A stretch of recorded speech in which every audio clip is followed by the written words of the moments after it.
Rotator cuff surgery के बाद की जाने वाली 10 बड़ी गलतियां। हेलो फ्रेंड्स, कैसे हैं आप सब लोग। मैं doctor Kshitij Soni, shoulder and knee surgeon, Chandni hospital Kota. दोस्तों, आज के वीडियो में हम डिस्कस करेंगे वो 10 बड़ी गलतियां जो आपके थ्रू हो सकती हैं रोटेटर कफ सर्जरी के बाद। नंबर फर्स्ट गलती, इनएडिक्वेट फिजियोथेरेपी। सर्जरी के बाद आप फिजियोथेरेपी को पर्याप्त टाइम नहीं दे रहे हैं। दोस्तों, रोटेटर कफ सर्जरी एक सॉफ्ट टिश्यू सर्जरी है, तो इसमें सही फिजियोथेरेपी का बहुत इंपॉर्टेंट रोल होता है। ध्यान रहे, आपको सर्जरी के बाद रोज 1 घंटा फिजियोथेरेपी को देना बेहद जरूरी है, क्योंकि अगर आपने पोस्ट सर्जरी फिजियोथेरेपी नहीं की तो आपके कंधे की मांसपेशियां चिपकने लग जाती है और फिर आपको फ्रोजन शोल्डर की नई दिक्कत पैदा हो जाती है। Number 2, right physiotherapist. दोस्तों, आपकी एक्सरसाइजेस पोस्ट सर्जरी एक फिजियोथेरेपिस्ट के गाइडेंस में होनी चाहिए। लोग घर पर ही कोशिश करते रहते हैं कि खुद से फिजियोथेरेपी करने की, और उस केस में ना तो एक्सरसाइजेस होती है और ना ही उनकी रिकवरी अच्छी होती है। याद रखिए, खुद से रिकवरी का एनालिसिस नहीं हो सकता है, इसलिए आप एक फिजियोथेरेपिस्ट की हेल्प जरूर लें। Number 3, not using the limb as advised by the surgeon. कई पेशेंट्स को लगता है कि अभी तो सर्जरी हुई है, बाद में हम यूज करना स्टार्ट करेंगे, अभी तो टाके ही नहीं निकले हैं, जल्दबाजी करने की क्या जरूरत है। ऐसा नहीं है फ्रेंड्स, आपको सर्जन ने जो जो एक्टिविटीज एडवाइस की है आप उनको करना जरूर स्टार्ट करें, और जैसे जैसे आपके सर्जन ने आपको एडवाइस दी है वो आप नोट डाउन करें। बेस्ट आपके लिए ऑप्शन ये है कि जब भी आप हॉस्पिटल से डिस्चार्ज होते हैं उससे पहले आप अपने अटेंडेंट या अपने रिलेटिव से बोलें कि वो जो भी डॉक्टर्स आपके पॉइंट लिखा रहे हैं उनको नोट डाउन करें और वो चीज़ें आपको घर में करने में हेल्प करें, बिकॉज आपके लिए वो सारी चीज़ें जो आपके सर्जन बोल रहे हैं उसको ग्रैस्प करना और घर पर उसको फिर से याद कर लेना इजी नहीं होता है। नेक्स्ट इंपॉर्टेंट चीज है very early and aggressive mobilisation. Means doctor ने तो बोला है कि बिलो एल्बो यूज करना है हाथ को, और हम पट्टा निकालकर कंधे का एक मूवमेंट करने लग गए हैं। जी नहीं, ये गलत है। जैसा मैंने आपको बताया, आपके सर्जन आपको एक टेलर मेड प्रोग्राम बताएंगे, आपको उसे फॉलो करना है। किसी के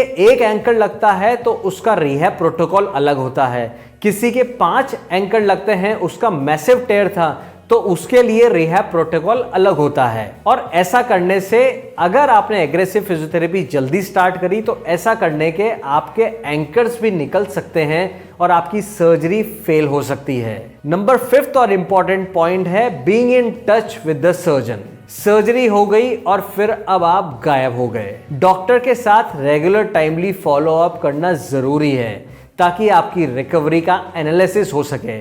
ऐसा नहीं आपने सर्जरी तो कहीं और करवा ली, अब आप अपने नियर बाय डॉक्टर से ही फॉलो अप ले रहे हैं। ऐसा करना गलत है। इससे न तो आपके नियर बाय डॉक्टर को आइडिया है कि उन्होंने सर्जरी में क्या किया है, ना ही आपके जिस सर्जन ने आपको ऑपरेट किया है उनको पता लग पा रहा है कि आपकी रिकवरी किस तरह से चल रही है। बेटर ये रहेगा आप जहां पर सर्जरी करवाएं आप उन डॉक्टर से डायरेक्ट कॉन्टेक्ट में रहें ताकि आपकी रिकवरी का प्रॉपर एनालिसिस होता रहे। नंबर 6 और इंपॉर्टेंट चीज है डॉक्टर, फिजियोथेरेपिस्ट और पेशेंट के बीच में एक सिंक्रोनाइजेशन का बना रहना। दोस्तों, आप जहां भी एक्सरसाइजेस करें, जिस भी फिजियोथेरेपिस्ट के करवाएं, ध्यान रखें कि वो एक्सरसाइजेस हों जो आपके सर्जन ने बता रखी है। ऐसा ना हो कि फिजियोथेरेपिस्ट डॉक्टर के बात ही ना करे और वो अपने हिसाब से ही फिजियोथेरेपी करवाता रहे। इस केस में लॉस अगर किसी का होना है तो वो सिर्फ आपका होना है, एक पेशेंट का लॉस होना है। नेक्स्ट इंपॉर्टेंट चीज है नंबर 7 पॉइंट,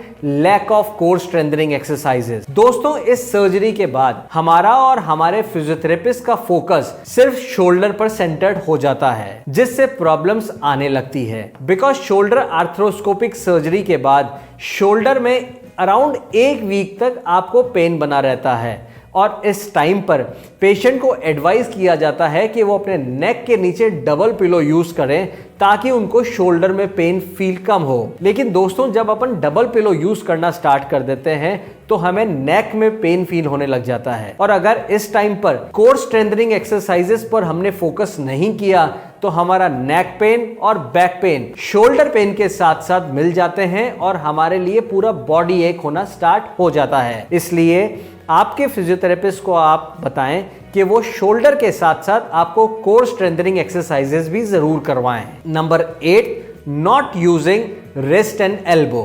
दोस्तों, रोटेटर कफ सर्जरी के बाद हम शोल्डर इमोबिलाइजर अपने पेशेंट को लगा देते हैं। इसका फायदा यह है कि आपका शोल्डर तो एक जगह पे फिक्स हो जाता है, लेकिन आपका एल्बो और रिस्ट फ्री मूवमेंट्स के लिए अवेलेबल रहते हैं। लेकिन कुछ लोगों को शोल्डर इमोबिलाइजर लगाने के बाद भी एल्बो और रिस्ट यूज नहीं करते हैं, जिसकी वजह से आपके शोल्डर में स्टिफनेस आने लगती है और साथ ही साथ आपके एल्बो और रिस्ट में भी स्टिफनेस आने लगती है। इसलिए इसको अवॉइड करने के लिए बेस्ट है कि आप आपके डॉक्टर की गाइडेंस में अपने रिस्ट को और एल्बो को यूज करना स्टार्ट करें। दोस्तों, नेक्स्ट इंपॉर्टेंट पॉइंट है रिफ्लेक्स सिंपैथेटिक डिस्ट्रोफी। तो दोस्तों, ये चीज हर किसी को समझ आना इजी नहीं है।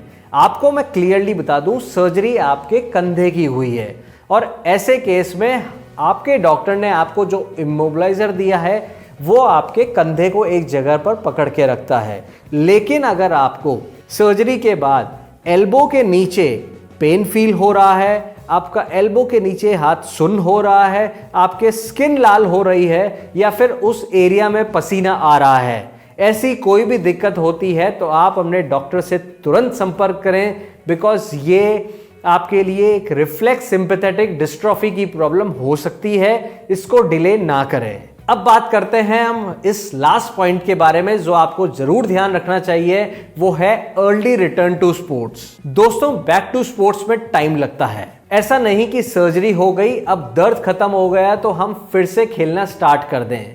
याद रखिए, आपके एंकर्स वो एक टेम्परेरी चीज हैं, लेकिन हम चाहते हैं कि आपके टेंडन और आपकी बोन में प्रॉपर हीलिंग हो, उतना टाइम हमें देना चाहिए। बिकॉज एंकर्स में उतनी स्टेबिलिटी नहीं हो सकती कि आप स्पोर्ट्स खेलें और आपकी स्पोर्ट्स का जो फोर्स है वो उन एंकर्स को निकाल सकते हैं। इसलिए आपको जरूरी है कि आप 8 to 9 मंथ्स का वेट करें स्पोर्ट्स में वापस होने के लिए। जल्दबाजी आपके रोटेटर कफ को फिर से फाड़ सकती है।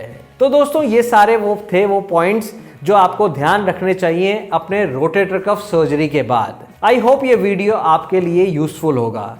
इसी तरह के और वीडियोस के लिए चैनल को सब्सक्राइब करें और अगर आपको शोल्डर रिलेटेड कुछ प्रॉब्लम है तो आप हमें नीचे दिए गए नंबर पर कांटेक्ट कर सकते हैं। Thank you.